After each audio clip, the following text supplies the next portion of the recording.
It is said that a picture can be worth 1,000 words. I think in this particular case that stands up as true.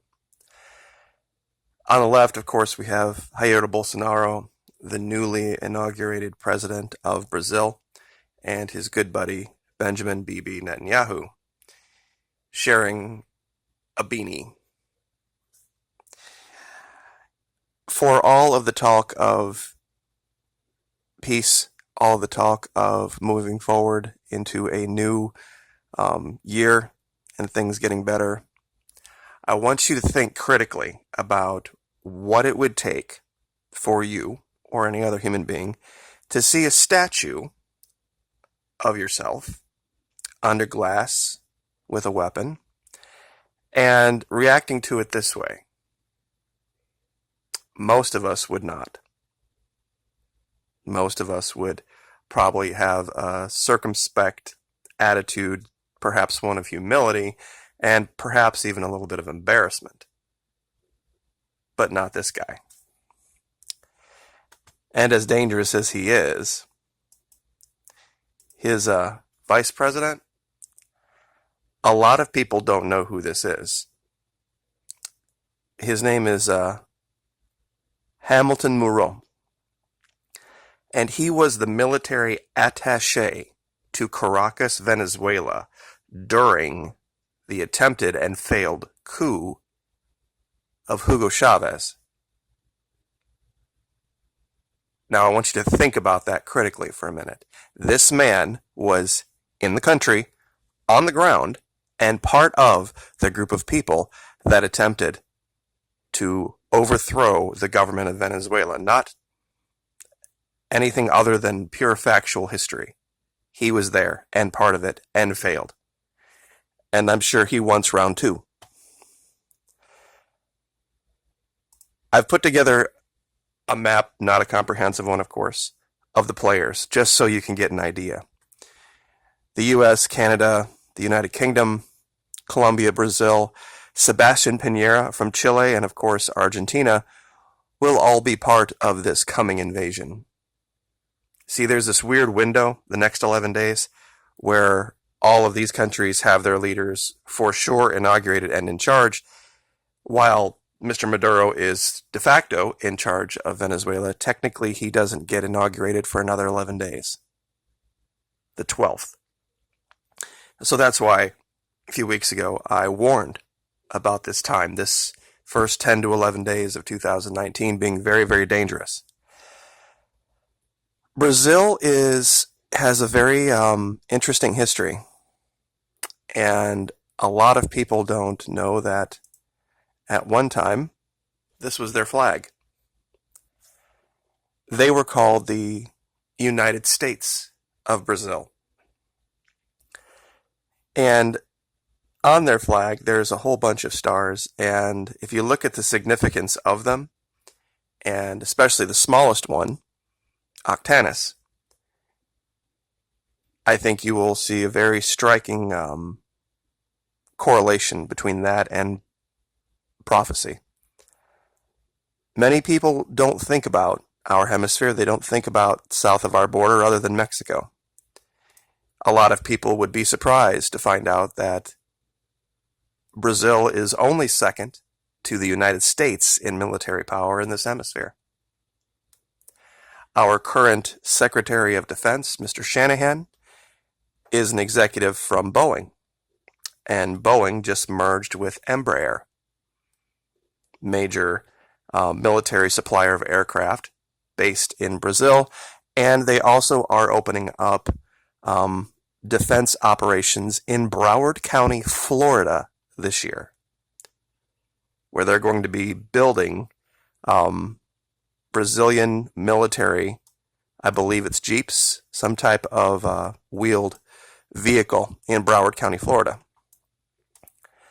So all of these ties all point to this alliance.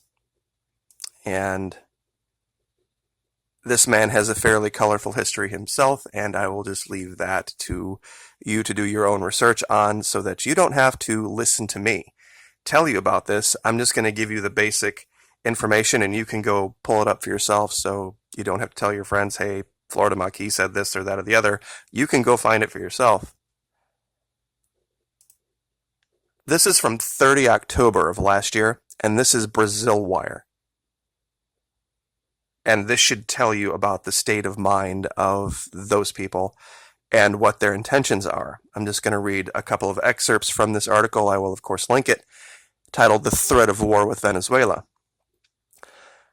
The presidential election victory of the far-right politician Jair Bolsonaro in Brazil is not just bad news for the people and social organizations of Brazil. It opens up the frightening prospect of an intervention against Venezuela's socialist government. Our current administration has repeatedly discussed the need to deal with the quote-unquote Venezuela issue, and in recent months there have been declarations calling for intervention from Venezuelan opposition leaders, those leaders of course being criminals, and the Organization of American States. Now I could also do another video on a guy named Luis Almagro, who has actually been dismissed from the Organization of American States by Uruguay, and they have actually had their quote-unquote come-to-Jesus moment about this issue and are standing down. Several members of Bolsonaro's team, continuing reading here, including General Hamilton Moreau, have talked of the need of a humanitarian intervention in Venezuela. The last time Mr. Moreau had an opportunity to be humanitarian in Venezuela, he attempted to kill and overthrow the leader of the country, a guy that had been reelected 4 times. But the final paragraph here pretty much sums it up. Chile also has an oversized armed force, fed a constantly anti-communist message. So at this crisis summit, leaders from across the region would host members of the Venezuelan opposition who call for help.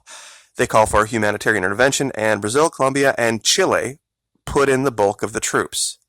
Our administration would reluctantly shoulder the burden of supporting this action. Perhaps since Colombia is now an associate member of NATO, even the Europeans could get in on the action. U.S. Air Force providing air cover, U.S. Navy using Tomahawk strikes, Special Forces, Marines accompanying quote-unquote coalition troops as they move in, particularly around the oil fields. Maduro, of course, is killed, opposition put in power, right-wing counter-revolution in Latin America would be largely complete. Now, one of the problems with all of this is China and Russia, who have massive investments in Venezuela. And China still has quite a bit of pull in Brazil as well, so they might find themselves having an internal conflict with this. Not that Mr. Bolsonaro or Moreau would really care what the actual people of Brazil think. But the surprising thing I think that a lot of Americans might disagree with is my characterization of Mexico siding with Venezuela and Bolivia, but that will be the case. The current leader, AMLO, of Mexico, and that's just an acronym of his name, will in no way take part or support or at all be part of this invasion. And that will further inflame tensions, of course, between our two countries. Same thing with Honduras and Nicaragua. India is going to be an interesting thing to watch because they need Venezuelan oil. They really need it badly. And I'm not sure with... it's tough because you have the economic alliance of Brazil, Russia, India, China. It's going to be something where Brazil is going to really have to have a soul-searching moment about their leadership versus their people and their economy. Because they're right now in a very tough position. Not the leadership, speaking of the president and the vice president, but their people. Because their leadership wants to side with us, and their people want to side with Russia and China. The economics of this are going to be very complicated. And it's not going to be as easy and cut and dried as it used to be. To see the good guys and see the bad guys and see all the considerations that are put in place. But I really doubt, I very, very much doubt that the Russians and the Chinese, after the tens of billions of dollars and all of the weapons that have been sent and all of the rhetoric that's been spoken, are just going to roll over and let Venezuela go back to U.S. control. And I also don't see the U.S. and Brazil and Colombia and Argentina and Chile just walking away from this either. So that's where we're at. Given that Venezuela has the largest known reserves of oil in the world, gold possibly as well, they said that this war would start in a strange place. And I think this is the strange place. That a lot of Americans don't realize the ties between our two countries and how they have developed together, and this being exactly 130 years. Those of you with a Bible background will understand the meaning of 130 years, but we will leave it there. Everyone have a happy new year. Like, share, subscribe, and we will see you next time. Thank you.